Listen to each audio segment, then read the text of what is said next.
খুব মার্মিক কথা শুনুন, রামচন্দ্র বালিকে বধ করেছিলেন না? সুগ্রীবের সাথে সখ্যতা বান্ধবতায় বালিকে বধ করলেন। বালির প্রশ্নের উত্তর আজও অনেকেই প্রশ্ন তোলেন, বালিকে কোন অপরাধে মানল রাম ভগবান? দুই ভাইয়ের দ্বন্দ্ব মিটাতে পারত।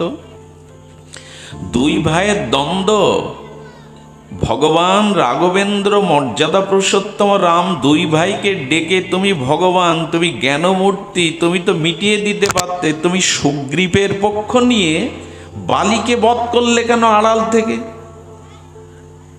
বালি বলেছিল, প্রভু তুমি আমার সম্মুখ সমরে যুদ্ধে মারো, আড়াল থেকে কেন বানটা মারলে?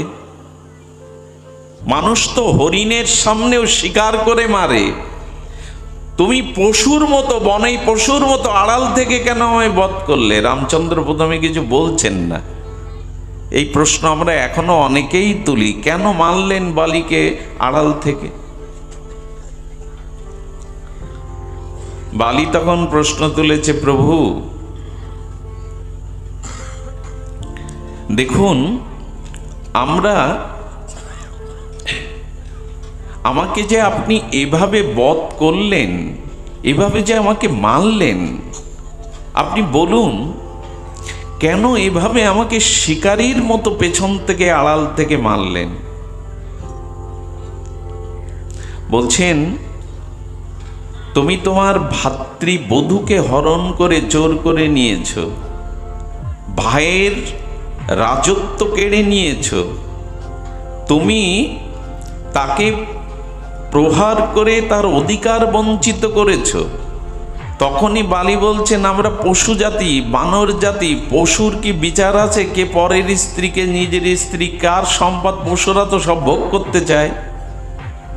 যেই এই কথা বলেছে, রাম ভগবান বললেন, আমি ক্ষত্রিয়, আর পশুদের হত্যা করাই আমার ধর্ম।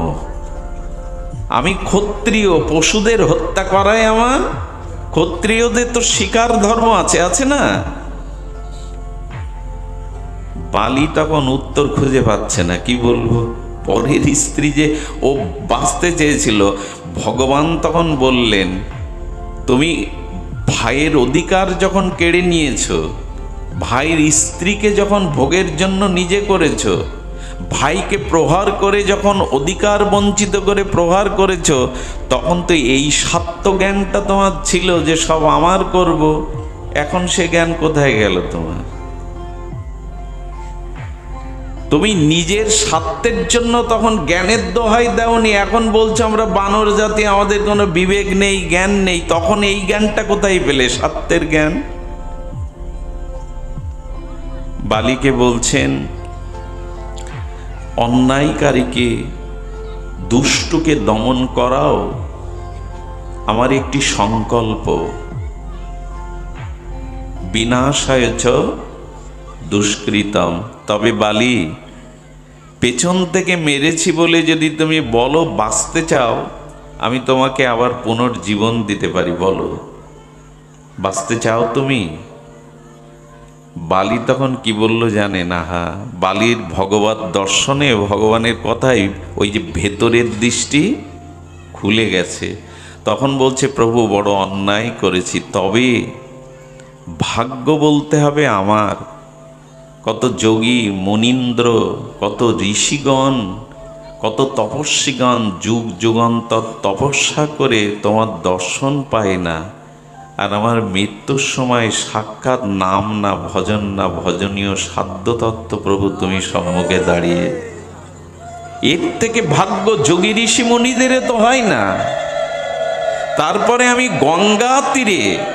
গঙ্গার তীরে তুমি সাক্ষাৎ ভগবান সামনে দাঁড়িয়ে, আমার মনে হয় সাক্ষাৎ দুর্বাদল ভগবান সচ্চিদানন্দ বিগ্রহ যদি সামনে থাকে, পাশে যদি গঙ্গা থাকে, তবে তোমাকে দর্শন করতে করতে এমন মরণ আমি কোটিবার প্রার্থনা করি, প্রভু আমি জীবন চাই না, তোমার চরণে আশ্রয় চাই।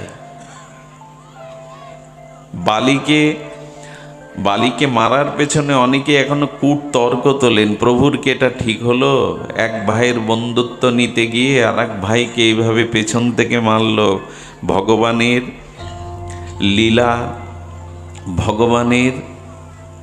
ভগবানের যে জগৎ কল্যাণের যে লীলা, এটা না তত্ত্বজ্ঞের মুখে না বুঝে যেন সমালোচনা আমরা না করি। বালি নিজেই বলল, এর থেকে বড় সৌভাগ্য কি আছে প্রভু। অঙ্গদকে সঁপে দিলেন রামচন্দ্রের চরণে, আর সব কিছুই অন্ত হয়ে গেল প্রভুর দর্শন, প্রভুর কৃপা পেতে পেতে।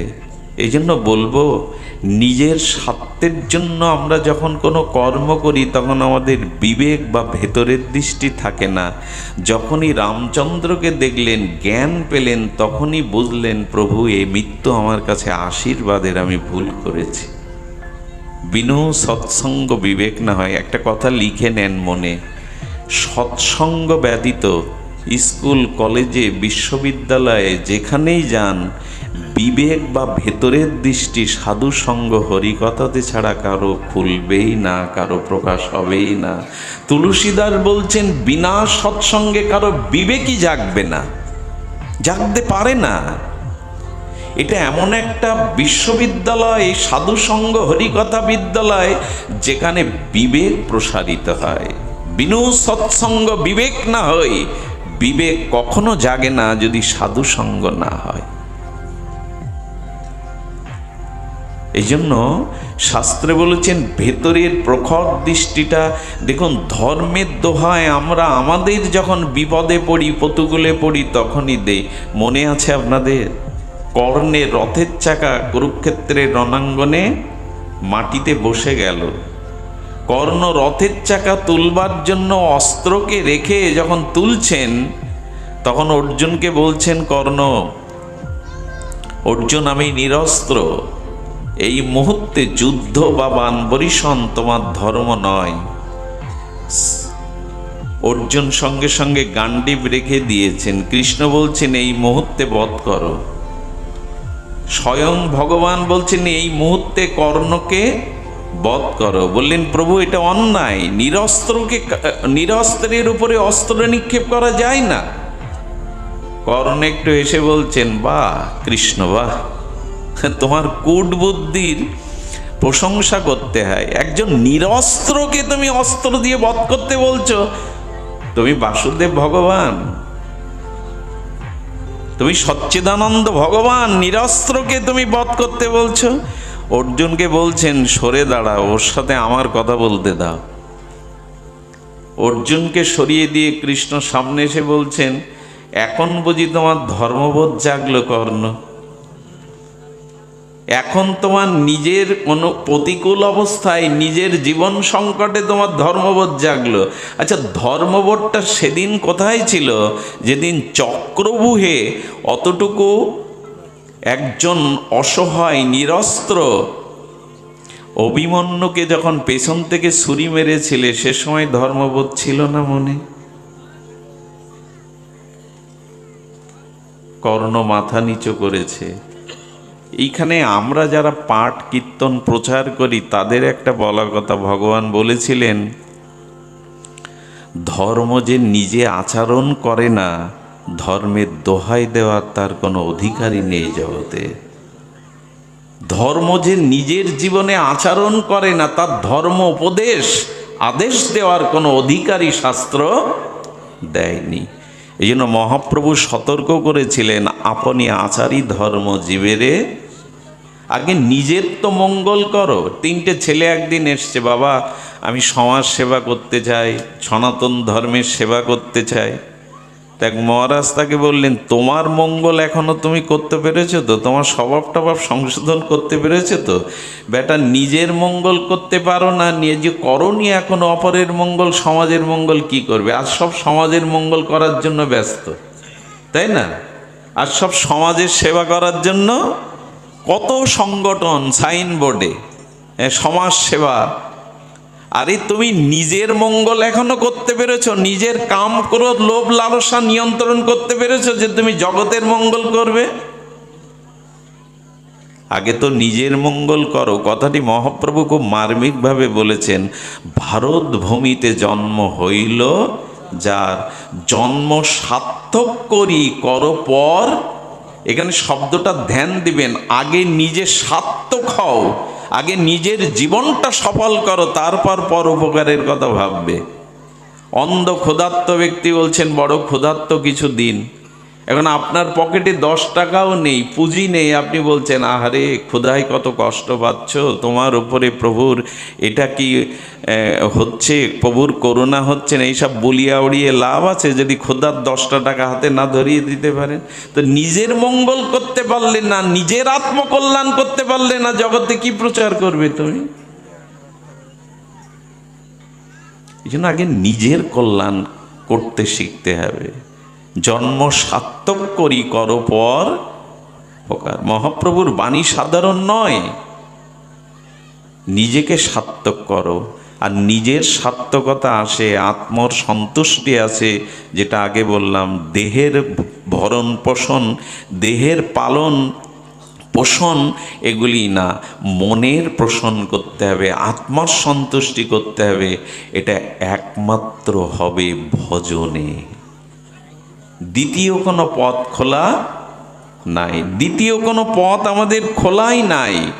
এই জন্য শাস্ত্রে বলছেন ভজনে অনুরাগ আনো। আচ্ছা, ভজনে অনুরাগ আসছে না কেন? ভজনে অনুরাগ আসছে না কেন? ভজনে অনুরাগ না আসার মূল কারণ হলো ভজনে বা হরিকথাতে রুচি, হরিনামে রুচি না আসার একটি মাত্র কারণ। সেই কারণটি হলো অনন্ত জন্মের অনাদিকালের মহামহা অপরাধ এবং পাপ, এগুলি চিত্তে যদি জমাট বেঁধে থাকে, তখনই হরিকথাতে, ভাগবত কথাতে, হরি নামে, ভজনে রুচি আসবে না।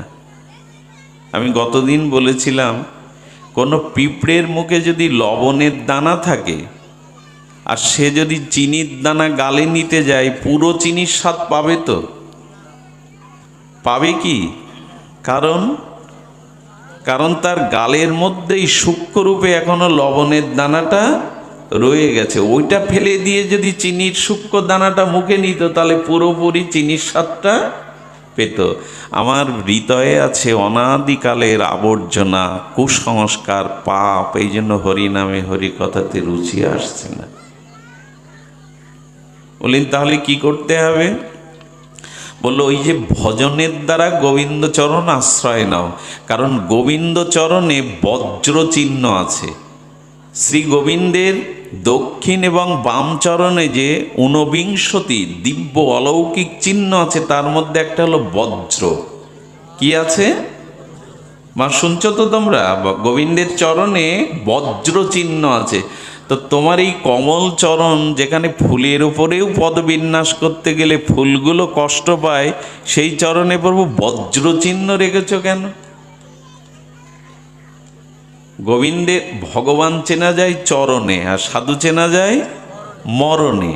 তো গোবিন্দের চরণে যে ঊনবিংশতি দিব্য অলৌকিক চিহ্ন আছে, তার মধ্যে একটা বজ্র। গোবিন্দ বললেন, যে ভজনের দ্বারা আমার চরণে সমর্পণ করে, আমার চরণাশ্রয় করে, আমার চরণে বজ্র রেখেছি কেন যেন? আকাশ থেকে বজ্রপাত হলে যেমন পাহাড়ও চূর্ণ বিচ্ছিন্ন হয়ে যায়, যে আমার চরণাশ্রয় নেয়, তার অনাদি অনন্ত জন্মের যে পাপের পাহাড় জমে আছে, আমার চরণাশ্রয় নিলে সেই বজ্রের দ্বারা তার পাপের পাহাড়কে আমি চূর্ণ বিচ্ছিন্ন করে ভেঙে ফেলে দিই।